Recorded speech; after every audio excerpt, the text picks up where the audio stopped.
បងថាអូននៅផ្ទះសុខស្រួលមិនបាច់ហត់ធ្វើការតែបងមិនដឹងថាក្នុងផ្ទះការងារច្រើនគុណណាមើលកូនចំអិនអាហារបោះជូតគ្នាមពេលសម្រាប់កាយាភាពហត់នឿយឯកាបងថាមិនណា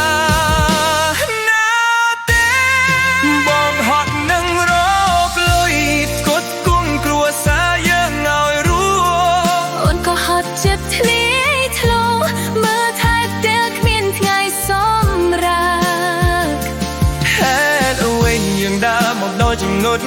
ដែលពាក្យសំដីคล้ายជាអាវុធមុតស្រួយស្នេហាដែលធ្លាប់អែនលើ